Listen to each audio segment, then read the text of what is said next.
In this lecture, we will discuss the statement of cash flow. We already discussed the income statement and balance sheet. The cash flow statement kinds of sits in between the income statement and the balance sheet.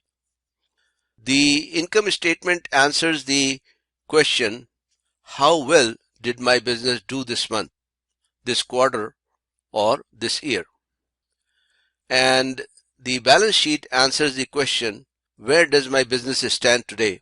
Unlike income statement and cash flow statement, a balance sheet is a snapshot of the business as of a specific time.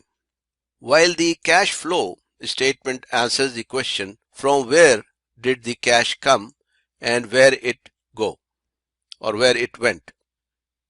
Can you think of different situations from where the cash can come into the business or can go out of the business?